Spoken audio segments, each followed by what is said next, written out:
Alright guys, so in this video I'll be reviewing Superman Ride of Steel at Six Flags America. However, before I start the video, I want to make some comments about the park as a whole. And I honestly do not get the hate for this park at all.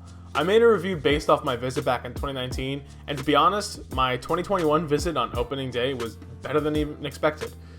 The park is making several improvements, like adding station music to fit the theme of each ride, more food options, making the park look better by repainting things, repaving things, and building new stuff, and even cracking down on the slower operations in the park.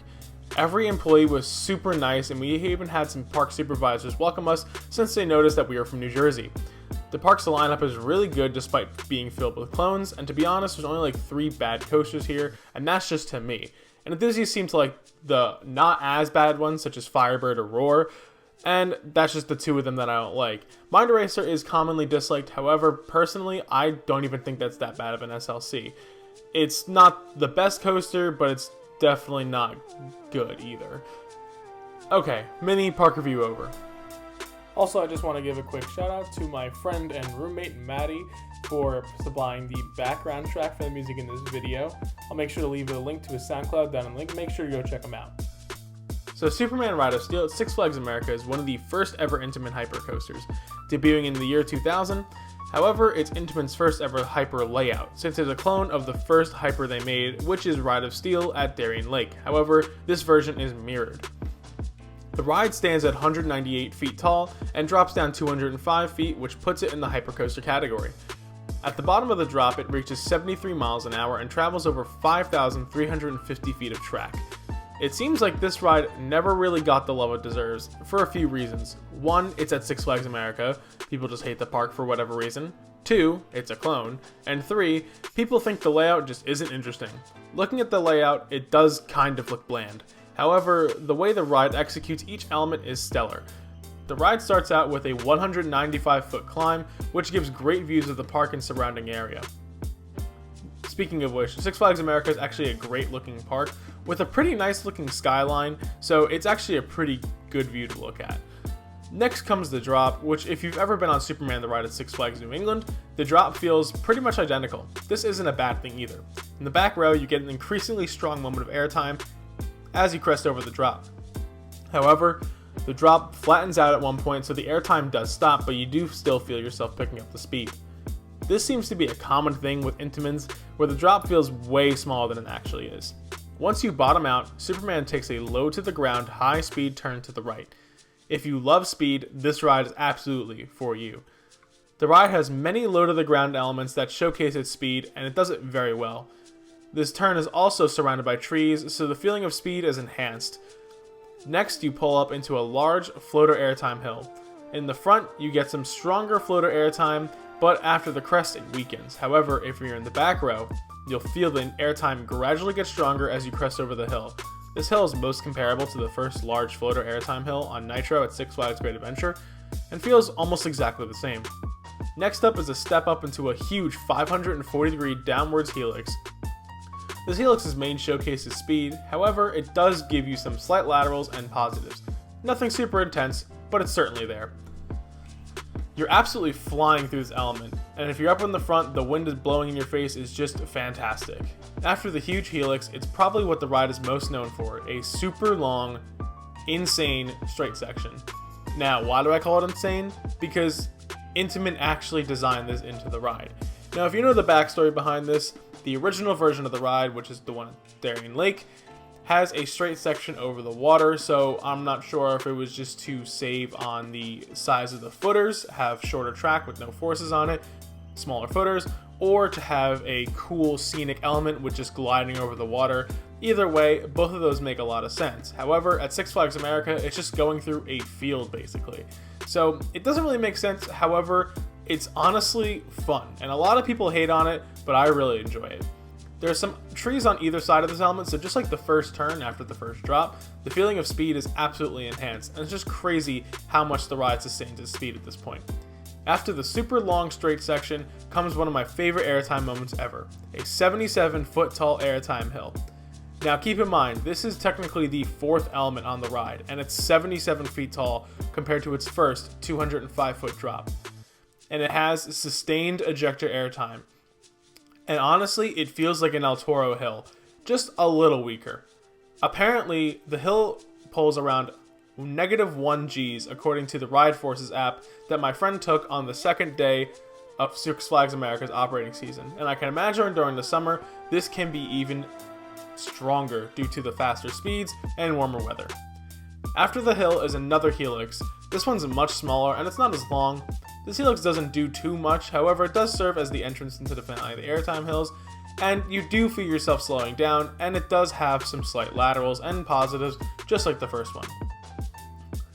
Next up is the finale of Airtime Hills, and each hill gets stronger and stronger, with the first one being floater, the next one being ejector, and the final one being insanely strong ejector airtime. After clearing the final hill, you slam into the final brake run. Not only does this ride feature great airtime and amazing sensation of speed, it also has a great setting deep in the back of the park and what I guess you can call some woods. In result, the ride gives fantastic night rides where you can barely see a thing. In my recent visit in March 2021, the only thing I remember seeing out in the farthest portion of the ride was the camera flash from the Helix, and maybe some lights out in the distance on the taller hills. Other than that, you could not see a damn thing.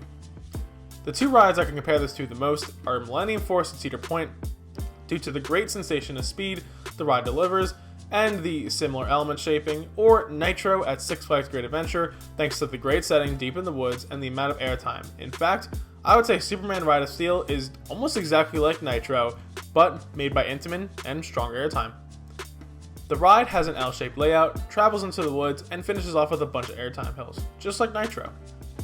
While Superman Ride of Steel is a fantastic ride, it does have a few issues though. If you're any sort of larger rider, good luck fitting into those trains, whether it be you're tall or you're like me in terms of just a bigger person.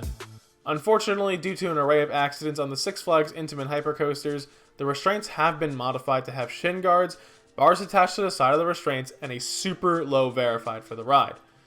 Now, for anyone who doesn't know operator terminology, a verify is a term from Intamin coasters where all operators must push an amber lit button that is labeled "Restraints are in minimum position for the largest guest," push to verify all restraints checked. This is why you may notice operators of an Intamin coaster shouting out random numbers as they are in either car numbers, row numbers, or seat numbers. This is pretty much a standard on most new roller coasters though, however, Intamin is the only one that actually has a button you have to push, as most coasters just do it automatically and will not allow you to dispatch the train until all the restraints are down in a certain position or verified. Now, another thing you may notice, specifically on El Toro at Six Flags Great Adventure, you will actually hear a slam after all restraints have been checked and the ride is ready to be dispatched. This is actually the electrical contacts under the train slamming down under the station and not being in contact with the train anymore. This is what happens when both operators push the verify button. Now, this also happens on other Intamin coasters that I've been on, such as King Cobb, Superman the Ride, or Superman Ride of Steel. However, on the Steel versions, they are much quieter, and it's just a very low-key hiss under the train. You really have to look for it, but next time you ride an Intamin coaster, like I said, look for it. So the ride originally opened with the beloved Intamin T-bars back in early 2000s. However, sometime in the mid-2000s or early 2010s, the restraints were modified, and instead of the ride getting new trains like Superman the Ride at Six Flags New England, the park opted to modify the current trains. Honestly, I think this was a bad idea, and the park should have modified the trains in a different way possibly. The modified T-bars, or E-bars as I will call them, are very uncomfortable if you have any sort of larger than average thighs or long legs.